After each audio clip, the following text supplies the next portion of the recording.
My mother told me to serve drinks, clear plates, and smile like a good girl at their $80,000 holiday dinner. She said it the way you'd tell a caterer, not a daughter. My sister Brooke laughed from the hallway, already in her cocktail dress, already playing the role she'd been cast in since birth. And then the man my parents had spent 6 months trying to impress stood up from the table, looked straight at me, and said, "Why is my boss holding a tray? You want to know what that sounds like?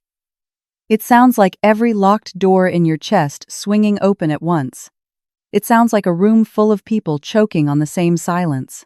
But before I can tell you about that moment, I need to take you back to Friday night, when I walked into my parents' rental estate in Scottsdale with a carry-on suitcase and the sinking certainty that I had made a terrible mistake. The front door was unlocked. Nobody came to greet me. I stepped inside, and the first thing that hit was the smell. My mother's signature candle. Something floral and expensive that she only burned when company was expected. The tile floor was cold even through my shoes, and my overnight bag was pulling at my shoulder because nobody had offered to carry it, and nobody was going to. The entryway opened into a long hallway lined with recessed lighting, a setup you see in model homes that nobody actually lives in, and my mother had decorated it with the precision of someone who believed that interior design was a competitive sport. I stopped in the hallway. 12 framed photos on the wall, arranged in that careful grid my mother spent a weekend perfecting. Brooke's wedding in Napa, the one where she wore a cathedral-length veil, and my mother cried in the front row. Brooke's kids at the beach, Aiden and Lily squinting into the sun. Gerald's dealership ribbon cutting, the one where he's shaking hands with the mayor. A family vacation to Cabo, where everyone is tan and smiling, and the ocean is turquoise behind them.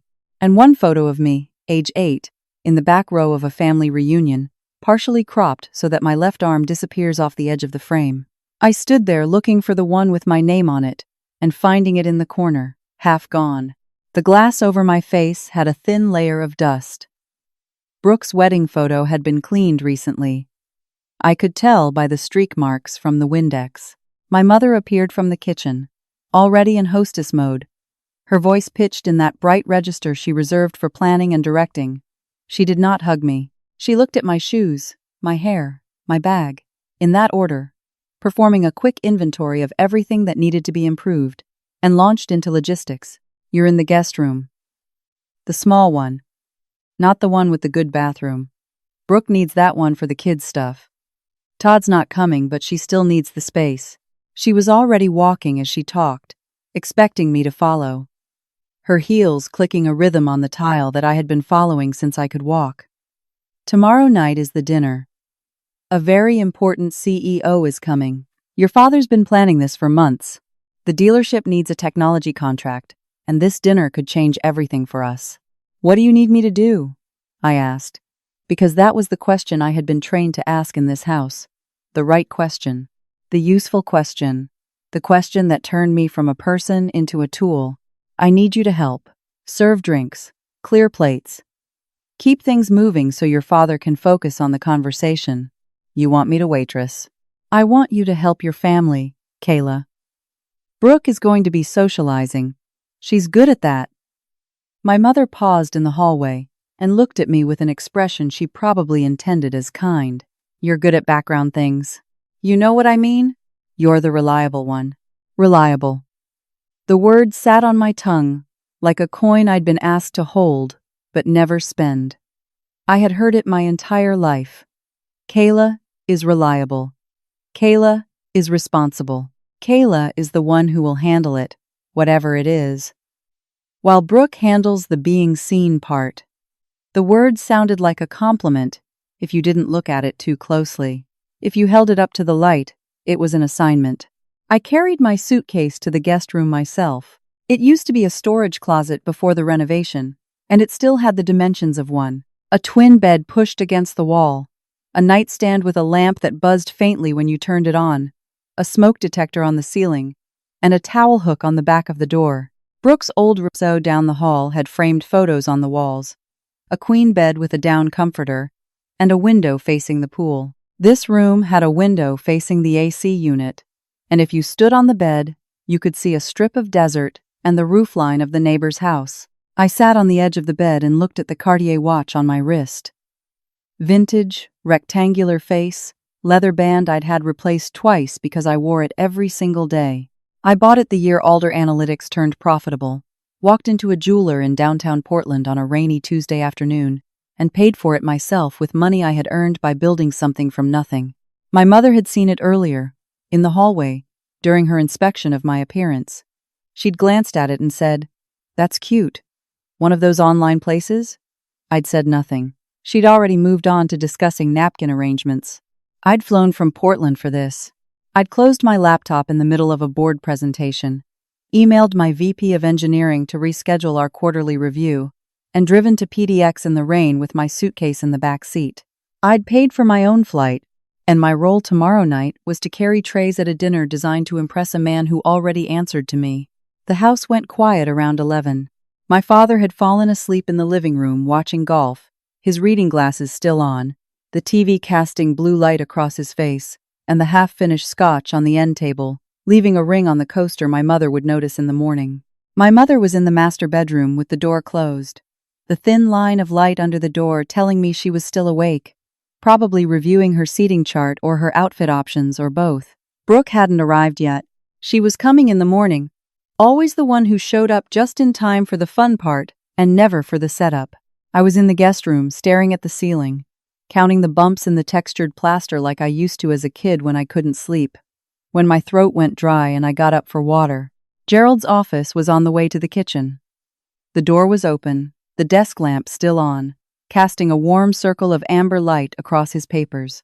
I stepped in to turn off the lamp and save the electricity, because that is the kind of daughter I am. The kind who turns off lights and clears plates and wipes counters and fades into the furniture of her own family. The desk was cluttered in a way that told a story. A legal pad covered in my father's blocky handwriting, blocky, all-caps printing, that made every word look urgent, even when it wasn't. A calculator with a number still glowing on the small screen. A stack of dealership financial statements with yellow sticky notes marking problem pages. And a copy of Business Quarterly, spine cracked, pages dog-eared, open to a 2-page spread with a full-color photograph. The headline stopped me cold. Marcus Webb, the CEO reinventing data analytics at Alder. Below it, a photo of Marcus in the office I'd designed, sitting in the chair I'd picked out from a Portland furniture showroom, in front of the logo I'd sketched at 23 years old while sitting in a coffee shop on Division Street. The subhead read, "Webb credits his success to the company's anonymous founder, who prefers to stay behind the scenes. My company, my CEO, my anonymous founding story, condensed into a glossy magazine profile that my father had found, dog-eared, and built an entire dinner around without once considering that the anonymous founder and the daughter he asked to serve drinks might be the same person." I picked up the legal pad. His handwriting filled the page. Webb, Data Fleet Analytics, Potential, Modernized Dealership Inventory System, dollar figures in the margins, circled and underlined and circled again. A note at the bottom in red pen, circled twice. Impress him. Gerald Brennan, who had never once asked what I did for a living in Portland, who changed the subject every single time I mentioned my company, who fell asleep at the Thanksgiving table 2 years ago when I tried to describe what Alder Analytics did, had spent months researching my company.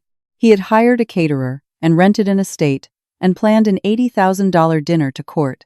A man he found in a magazine profile about a company his own daughter built in a Portland apartment at 24. And he had no idea. I had made sure of that.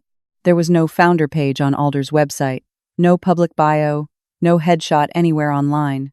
The About section listed Marcus and the leadership team, and a single line about an anonymous founding partner who declined to be named. You could search for Alder Analytics founder every day for 5 years and never find a face or a name. Marcus was the sole public face of the company. I had designed it that way from the beginning, partly because I was better at building than performing, and partly because anonymity was the only place I had ever felt safe. I could have told them, right then, standing in the blue-amber light of that desk lamp with the magazine in my hands. I could have walked into the living room, shaken my father awake, and said the words, "I'm the anonymous founder." Marcus works for me. I built the thing you're trying to buy. I could have ended the whole absurd performance before it started, but the shape of what would follow was already mapped in my head. They would not be proud. They would be angry that I hadn't told them sooner. My mother would cry, and the tears would be about her, about how this made her look, about the missed opportunity to brag at the country club. My father would go quiet, then find something to criticize, because Gerald Brennan could not handle a world where his younger daughter was more successful than he was.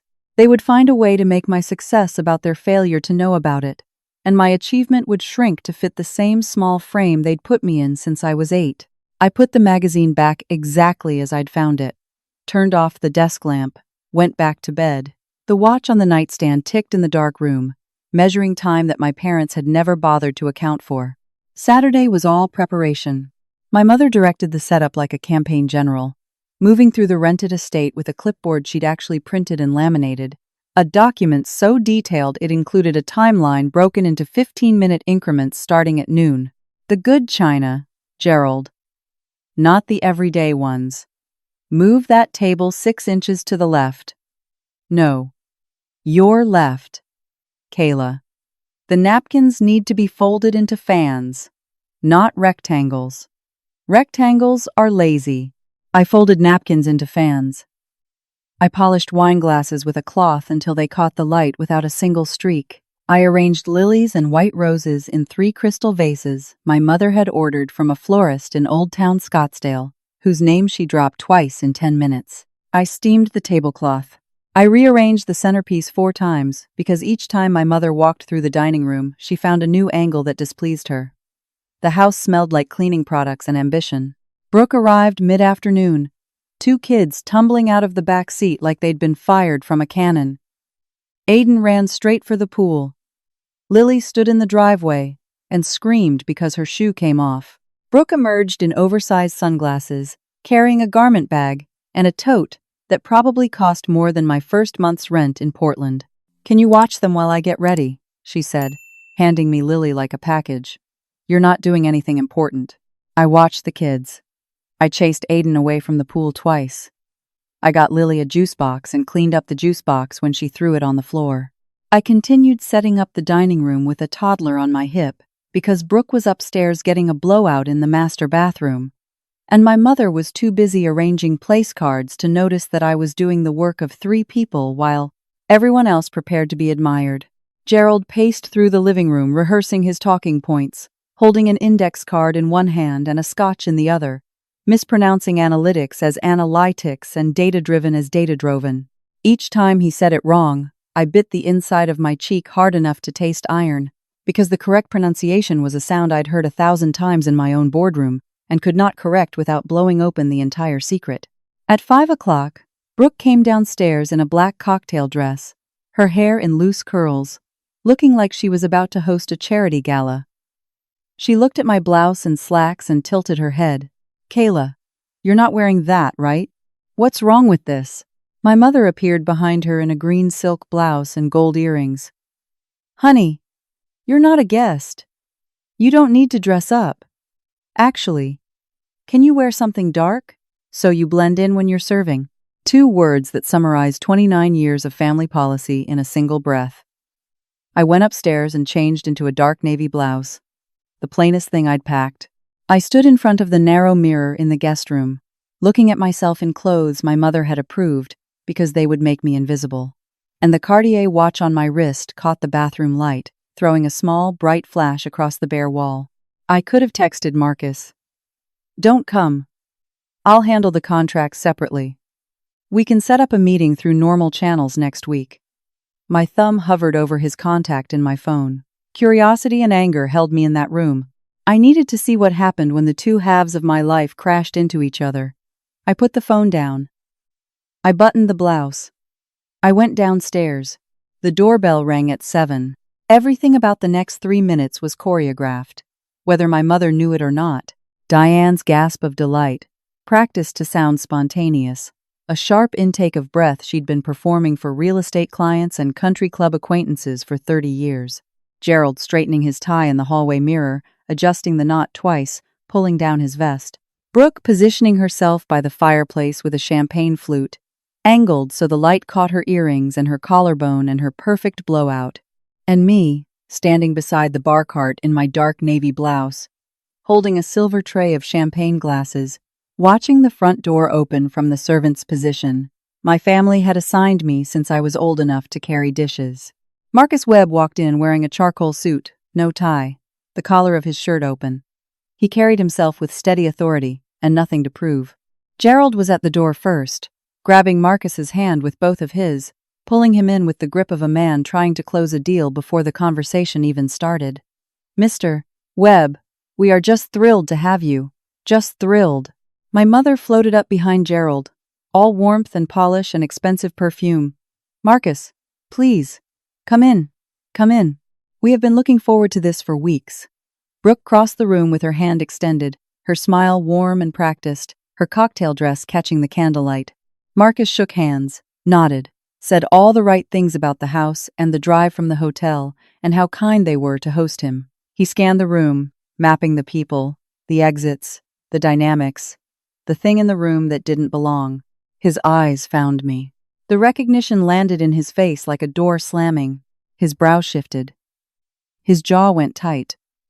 His left hand, the one not shaking Gerald's, twitched at his side.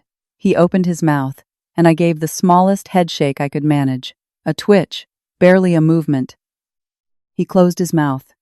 He walked to me, took a champagne glass from the tray with a steady hand, and our fingers brushed against the crystal stem. "Kayla," he whispered, barely moving his lips, his back to the room. "What the hell?" "I'll explain later," I whispered back. "Please just go with it." Marcus took a breath through his nose. The long, slow breath of a man choosing to do something against his better judgment. He turned back to Gerald and said something about the view of the mountains and the quality of the champagne, and the evening lurched forward. But I could see it in the line of his shoulders, the stiffness that replaced his usual ease. He was angry. And he was waiting.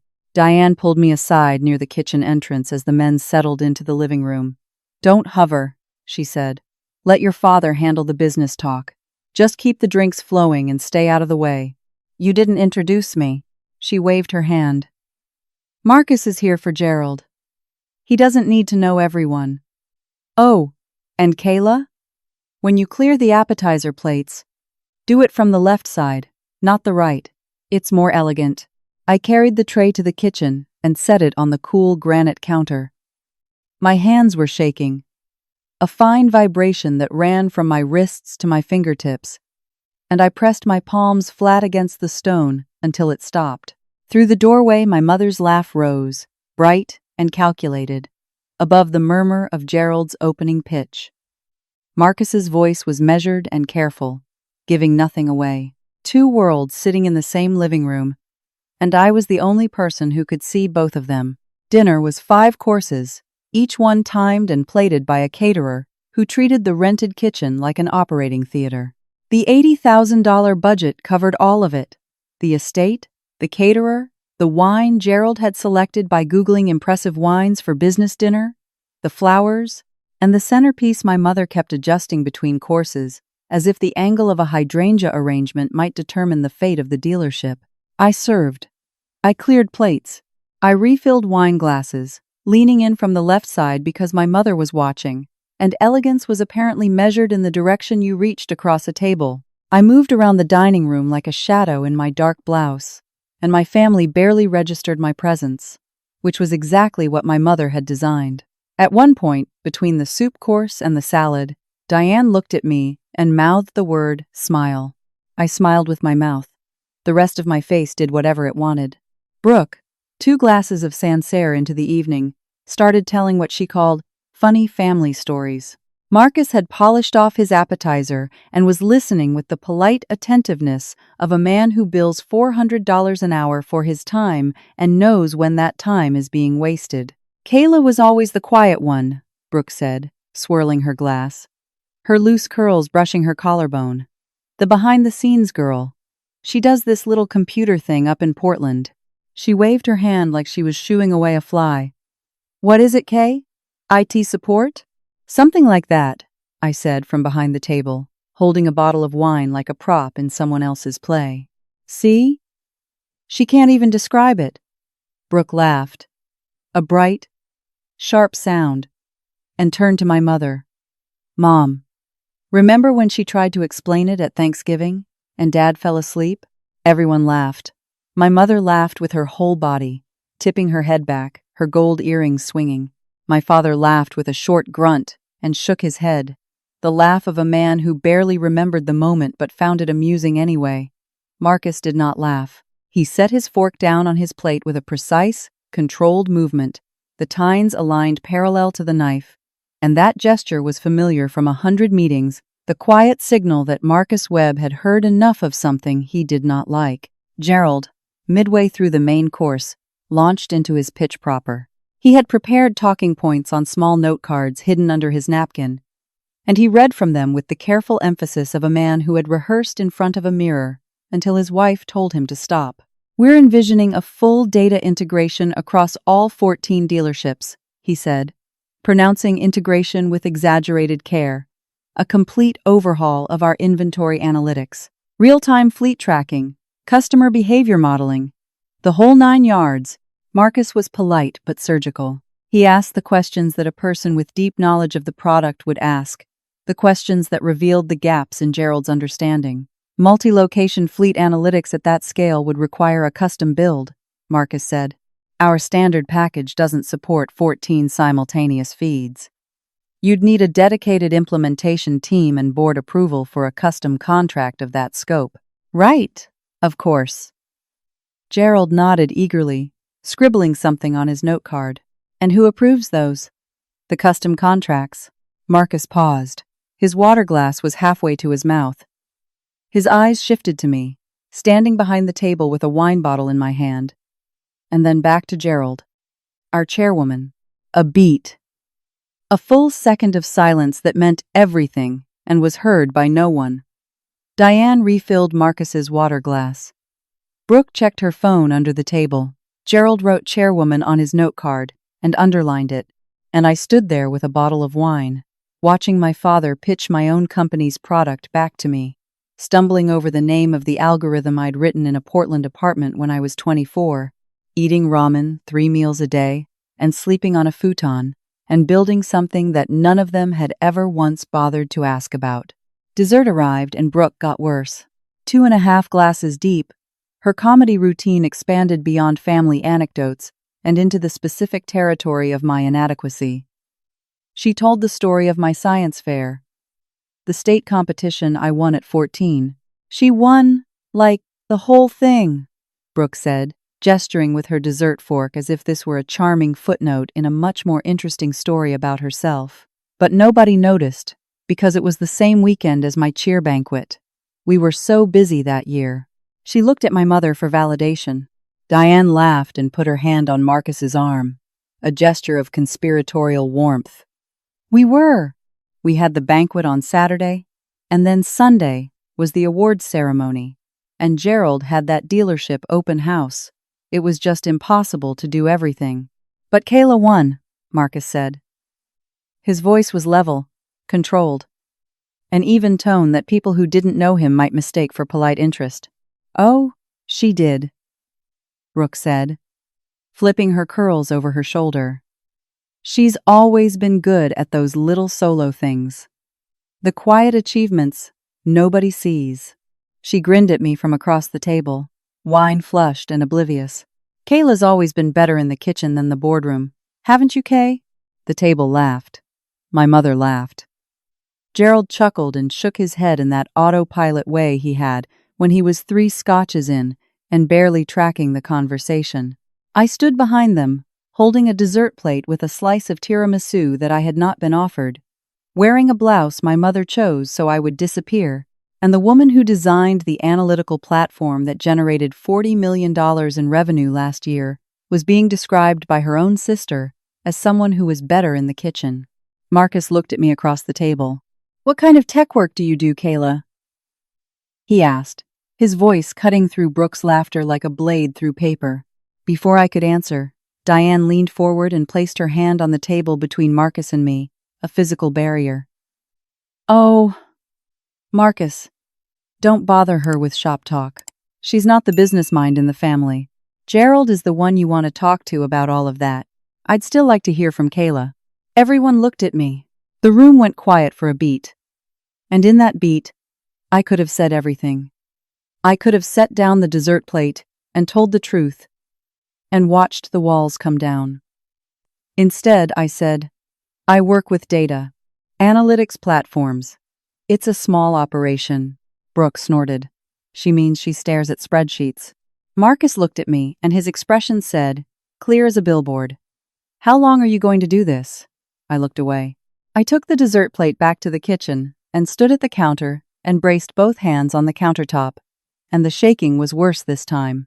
After dinner, the group moved to the living room for scotch and the final act of Gerald's pitch. I cleared the dining table, loaded the dishwasher plate by plate, and wiped down the counters while my family entertained the man who signed quarterly reports addressed to me. Gerald had gotten bolder. He was now proposing what he called a strategic partnership, a phrase he used 3 times in 4 minutes. It was an exclusive Southwest Territory deal, where his dealership network would become Alder's primary automotive client. He threw around numbers that would have made my CFO spit out her coffee. Revenue-sharing percentages that assumed profit margins that didn't exist, and growth projections that violated basic math. Marcus listened with the patience of a man who has heard 1,000 bad pitches and is choosing, for reasons of his own, not to end this one yet. My mother found me in the kitchen, her heels clicking purpose across the tile. Go get more ice. And when you come back, don't hover, Kayla. Let your father close this. This is important. This could change everything for us, for all of us. I got the ice. On the way back through the hallway, carrying the ice bucket past the photo wall, I heard my father's voice from the living room. Low, conspiratorial. The tone men use when they think they're bonding. Between you and me, Marcus, we're a family business. Old-fashioned values. We raised our girls to support the people around them. He paused, and I heard the clink of ice in his glass as he gestured vaguely toward the hallway. That one, the younger one, she's a good worker. Quiet, keeps things running. She's not much for conversation, but she's reliable. You always know where you stand with her. I stood in the hallway, holding an ice bucket, listening to my father describe me to my own employee as if I were an appliance with a decent warranty and a long battery life. Marcus set down his scotch glass. I could hear it from the hallway, the controlled click of crystal on wood.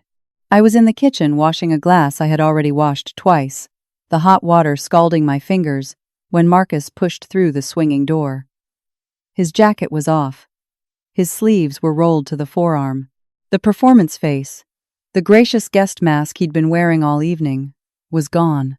What was underneath it was the face I saw in board meetings when a contractor had lied about deliverables. Controlled, precise anger. Kayla. He closed the kitchen door behind him and stood across from me with the island between us.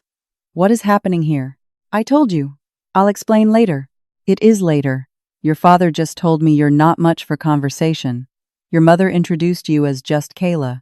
Your sister called your work, staring at spreadsheets.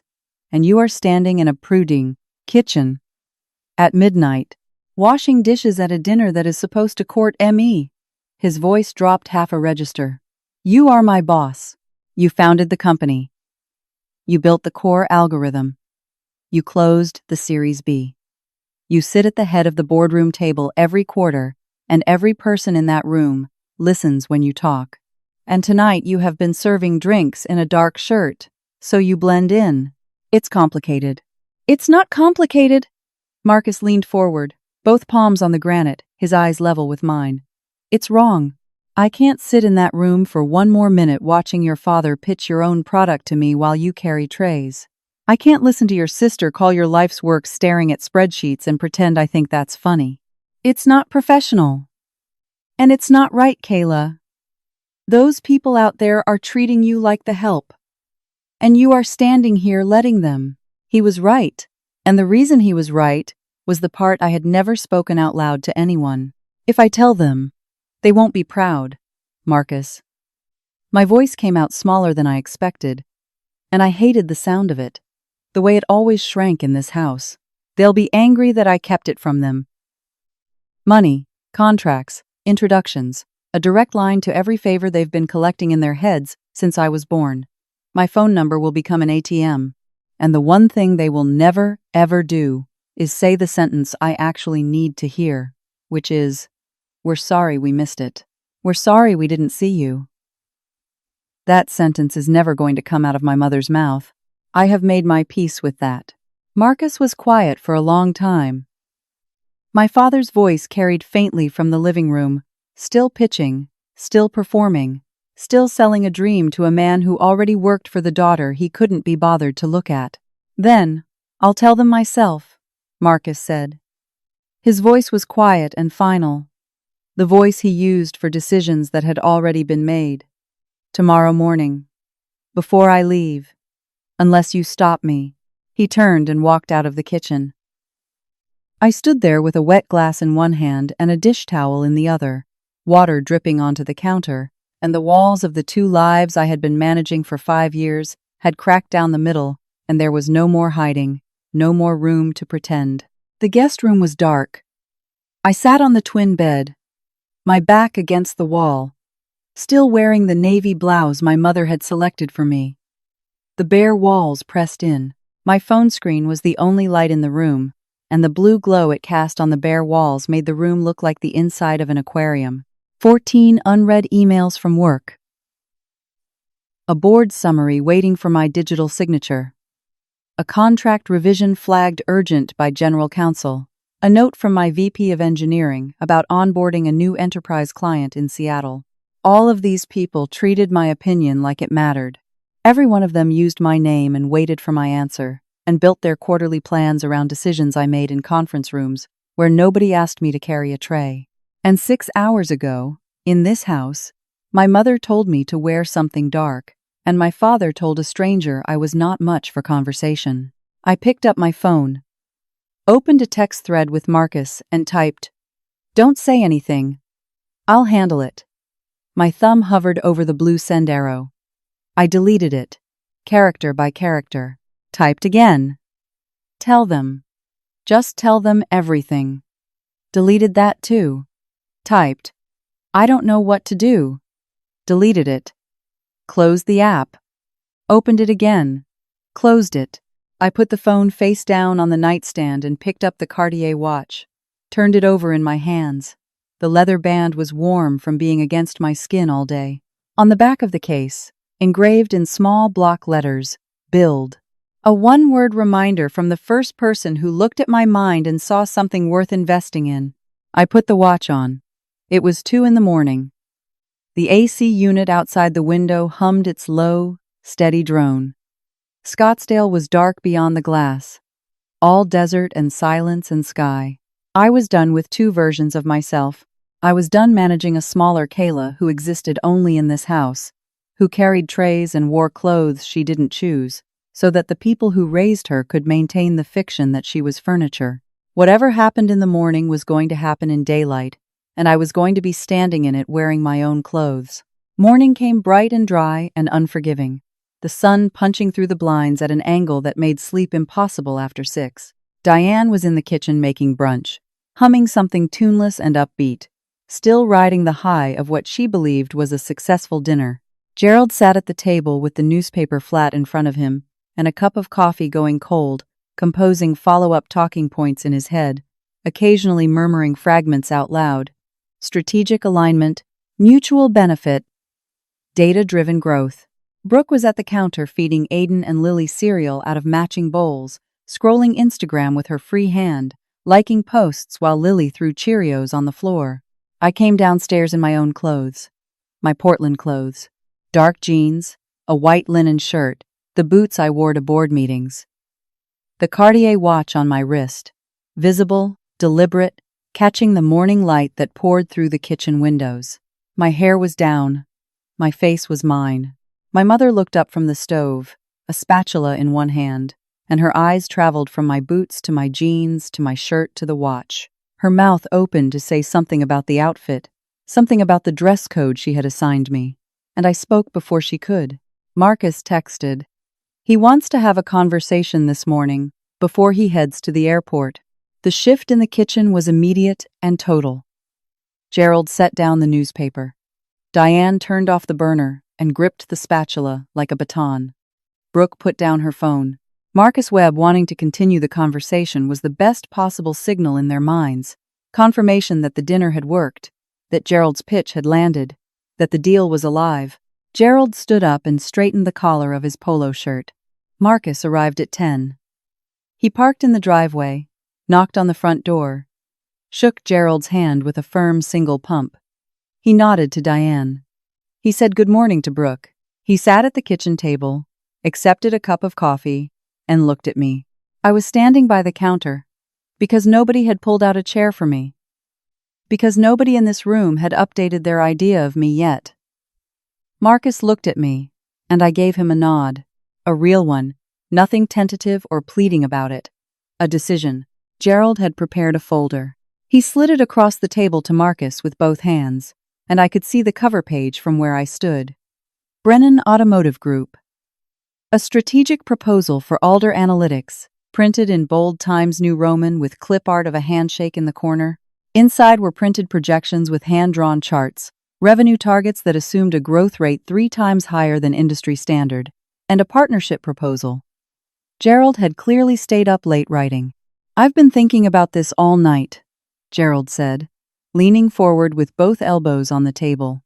5-year exclusive partnership. Southwest Territory. Revenue sharing. Custom analytics build for the entire dealership network. I'm ready to discuss numbers whenever you are. Marcus looked at the folder. He did not open it. He looked at me by the counter, then back at Gerald.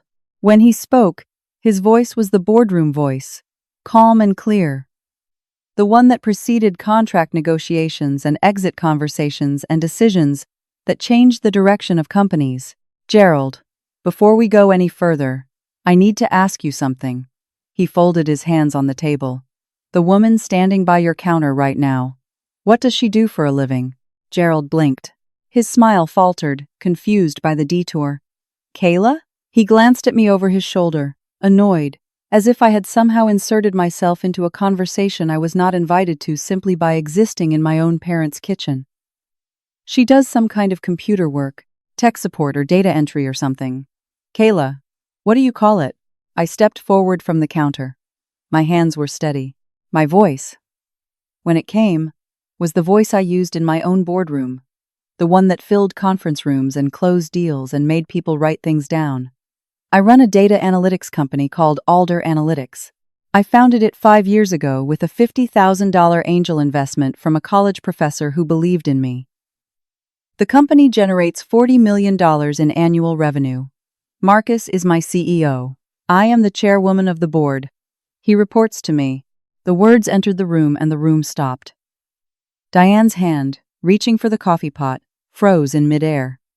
Gerald's mouth opened, closed, opened again. Brooke's phone slipped from her fingers and clattered against the counter. The only sound for 3 full seconds was the hum of the refrigerator and the drip of the kitchen faucet. Marcus stood up from the table. He looked at me, then at Gerald, then at the tray of coffee cups I had served the night before, still sitting on the counter behind me like a piece of evidence in a trial that had just reached its verdict. "Why is my boss holding a tray?" Diane set down the coffee pot with a thud that rattled the cups on the counter. Gerald pushed back from the table, the legs of his chair scraping the tile. He looked through the open office door at the Business Quarterly magazine on his desk. The one with Marcus's face on it, the one that mentioned the company's anonymous founder who prefers to stay behind the scenes.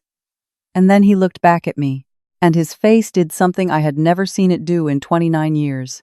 It paid attention. Marcus continued, standing, his voice measured and clear. "Kayla Brennan founded Alder Analytics 5 years ago. She designed the core analytics platform. She wrote the first version of the algorithm. She closed the Series B funding round. She is the anonymous founder mentioned in that magazine article on your desk. She has been the chairwoman of the board for 3 years. And every major contract, every strategic decision, every direction the company takes runs through her." He paused. His eyes went to the Cartier watch on my wrist, the one my mother had dismissed as a knockoff from one of those online places. "That watch, by the way?" She wore it to the Series B closing. It's real. His gaze moved to the dark navy blouse draped over the back of a kitchen chair, the one I'd worn the night before.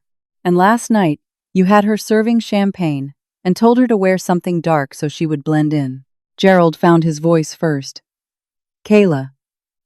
He said it differently than I had ever heard him say it before. Heavier. Like he was weighing it on his tongue and finding it more substantial than he remembered. Is this true? Yes. Then Diane. My mother. Her tears were already starting, quick and reflexive. Even before she opened her mouth, I could hear the shape of the sentence, because I had predicted it word for word in the kitchen the night before. Why didn't you tell us? And there it was. The first words out of my mother's mouth were not, I'm proud of you. They were not, I'm sorry. They were an accusation. Why didn't you tell us? As if the secrecy were the crime, and not the 4 years of dismissal that built the wall the secret lived behind. Because you never asked, I said. You never asked what I do in Portland. You never asked how my work is going. You never once said, tell me about your company.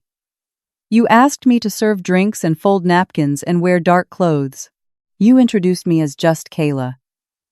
You didn't ask because you didn't want to know, because knowing would mean that the version of me you've been carrying around in your heads, the quiet one, the reliable one, was wrong. And being wrong about me would mean being wrong about yourselves. Brooke, from her corner of the kitchen, her voice small for the first time all weekend. Why didn't you at least tell me? Because you would have told Mom within the hour. And Mom would have made it about her.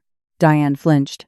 A tiny movement, a tightening around her eyes and mouth, the involuntary contraction of someone who has just been hit with the truth and cannot dodge it. Marcus picked up his jacket from the back of the chair. He buttoned one button. Kayla, I'll see you at the board meeting Thursday. He turned to Gerald.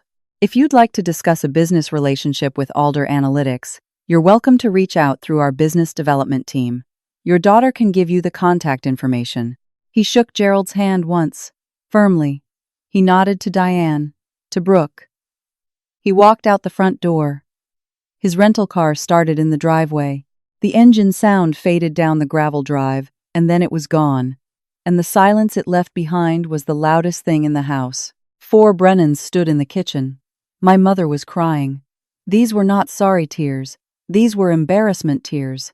How could you do this to me tears? The tears of a woman who had just lost control of the narrative in front of the one audience she couldn't afford to lose. After everything we've done for you, Diane said, her voice thick and trembling.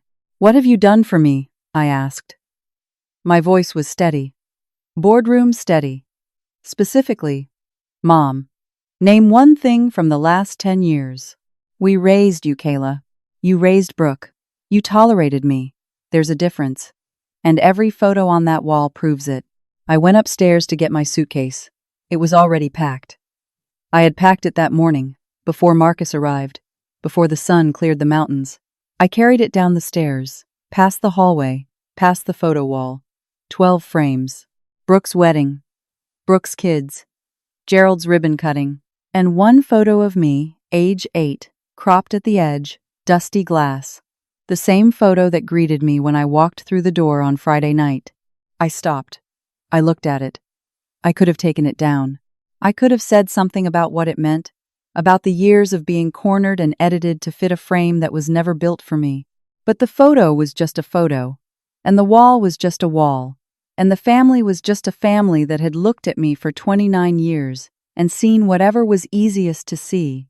I left the photo where it was. I kept walking. My suitcase went in the trunk. The engine started. I pulled down the long gravel driveway and turned onto the main road, heading toward the airport, and the desert stretched flat on both sides. Scrub and sand and saguaro cacti standing in the pale morning light, and the sky was that impossible Arizona blue that goes on further than it should. My phone buzzed in the passenger seat. A text from Brooke. You could have just told us. I left it on the screen. Unanswered. A second buzz. Marcus. Board meeting Thursday. Bring coffee. A pause. 3 dots appeared and disappeared. Then, just kidding. Never bring coffee again. The corner of my mouth twitched upward, close enough to a smile. I passed a billboard on the highway, one of those oversized car dealership advertisements, with a family posing in front of a row of trucks. Big letters, in red and blue. Family owned. Family values. I turned up the radio. The Cartier watch caught the morning sun through the windshield, throwing a small, bright rectangle of light across the dashboard. The engraving on the back pressed against the inside of my wrist. Build. I had been building since I was 24 years old, alone in a converted apartment in Portland, with a laptop and the logo, and an idea that nobody in my family ever asked about. I was still building. The only difference now was that the blueprints were no longer hidden in the dark. 3 months later, March in Portland, the rain was falling sideways against the office windows in sheets that turned the city into a watercolor of gray and green.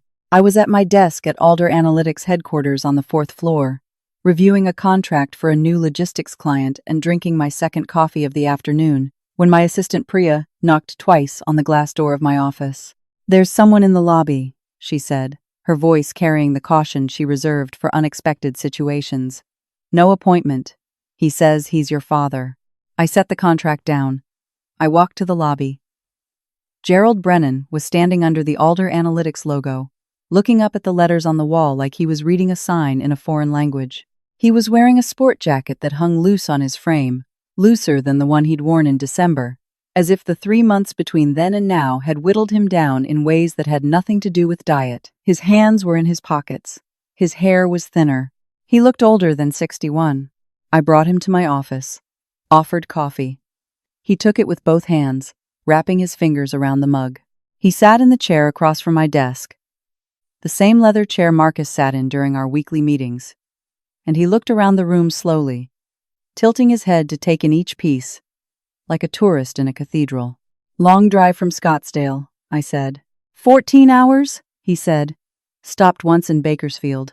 Terrible coffee. Mom didn't come. No. He looked at the mug in his hands. She's not ready for this. Maybe she won't be. I know. The rain tapped against the windows. Gerald looked at my bookshelves, filled with technical manuals and biographies, and a framed photo of my team at last year's retreat. He looked at my whiteboard, still covered in diagrams from a product session earlier that week. Dry erase marker in 4 different colors. He looked at the view of Portland from the 4th floor, the bridges over the Willamette River gray and wet in the distance. "I want to understand what you built," he said. His voice was stripped down, quieter than I had ever heard it. All the salesman bluster gone like paint peeling off a wall. "I'm not here to pitch you anything, Kayla. I'm not here to ask for a contract or a favor. I just want to understand what my daughter did. Because I should have asked a long time ago and I didn't, and I can't get that time back. But I can ask now." So I told him. I started at the beginning. The college incubator, where Dr. Singh's class gave me the framework to think about data as architecture instead of numbers. The angel investment, $50,000 from a woman who barely knew me but saw something in a pitch deck I'd stayed up 3 nights building. The apartment on Division Street where I wrote the first version of the algorithm on a laptop that overheated every 40 minutes and had to sit on a bag of frozen peas to cool down. The first client, a trucking company in Beaverton that paid $12,000 for a data audit that took me 3 weeks and taught me more about business than 4 years of school combined. I told him about the sleepless years, the first hire, the first office in a converted garage in the Pearl District, where we put up drywall ourselves because we couldn't afford a contractor, about the Series A funding round that almost fell apart because an investor pulled out at the last minute, and Dr. Singh made 3 phone calls in one afternoon and saved it. About hiring Marcus, who walked into my office and said, "Why don't you just run it yourself?" And I'd said, "I'm better at building than performing." And he'd said, "Then let me perform. You build." About the day we moved into this office building and I stood in the empty lobby at 6 in the morning and looked at the logo on the wall and cried because it was real and it was mine and nobody in my family knew it existed. Gerald listened. He did not check his phone. He did not interrupt. He did not steer the conversation toward dealerships or contracts, or what Alder could do for his business. He just listened, and his coffee went cold in his hands, and I watched my father's face do something it had never done in my entire life. Concentrate on me. Really concentrate, with his full attention. I had never been worth that level of focus to him before. Here, in my office, in my building, surrounded by the evidence of what I had built, he was finally looking. He didn't understand most of it. I could see the technical language lose him, the slight glaze in his eyes when I mentioned machine learning models or predictive analytics. But he kept asking questions. Simple, real questions. How many people work here now? Do you like running it? Is it stressful? And then, quietly, looking at his cold coffee, "Are you happy, Kayla? Are you happy?" My father had never asked me that question, never once in 29 years. He asked it now, in my office in Portland with the rain coming down outside, and the answer surprised me because I had to think about it. Because happiness is a complicated thing when you've spent half your life hiding the parts of yourself that might generate it. Most days, yes, I said. Today, I think so. He told me about the dealerships. 3 locations were closing. The Scottsdale flagship was hemorrhaging money, and the others were barely breaking even. The dinner with Marcus hadn't saved anything. Gerald's business model was built for a market that had moved on without him, and the irony of his daughter's company thriving while his own crumbled sat between us on the desk like an object neither of us wanted to name. I did not offer to save his business. He did not ask me to. That restraint, from both of us, was maybe the most honest thing that had ever passed between Gerald Brennan and his younger daughter. Gerald stood to leave and paused at the photos on the wall beside my office door. The team at the launch party, everyone in jeans and company t-shirts, champagne in plastic cups, the converted garage, first office, the drywall we put up ourselves still visibly crooked, and a candid shot of me, at 24, standing in front of a whiteboard, covered in equations and flowcharts, a dry erase marker in my hand, grinning at someone off camera with the unguarded joy of a person who has just discovered that the thing she is good at might also be the thing that saves her. Gerald stared at that photo. His hand came up and almost touched the frame, then dropped to his side.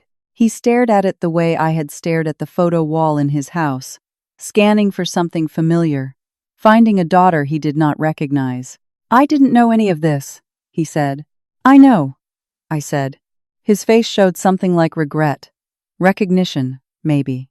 The simple, late, insufficient act of seeing a person who had been standing in front of you for 29 years. "I should go," he said. I walked him to the lobby. He shook my hand, which he had never done before, a professional gesture of respect from a man who had only ever offered me the absence of attention. He looked back once from the elevator. The doors closed. I stood in the lobby of my company and listened to the rain hit the windows and the quiet hum of a building full of people who knew my name. The light is harder than the dark. I know that now. The light means people have opinions about your life. It means your father drives 14 hours to sit in your office and ask questions he should have asked a decade ago.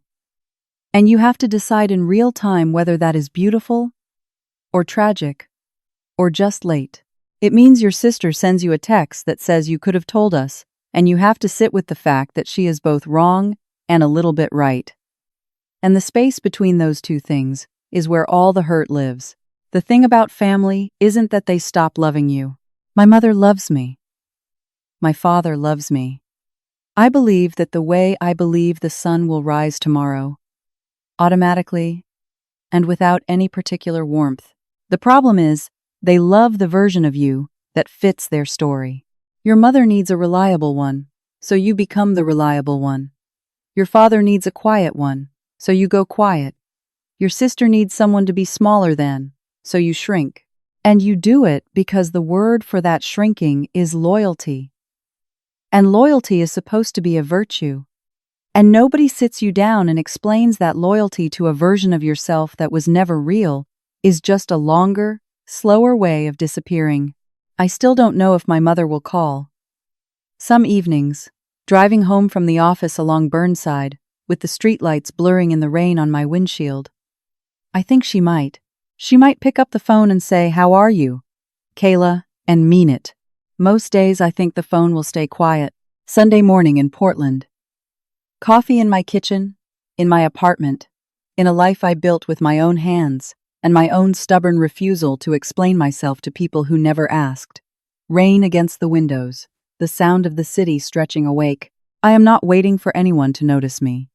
I am just here, drinking coffee I chose, in a kitchen I pay for, wearing whatever I want. And the quiet is different now. It used to be the sound of being invisible. Now it is just morning.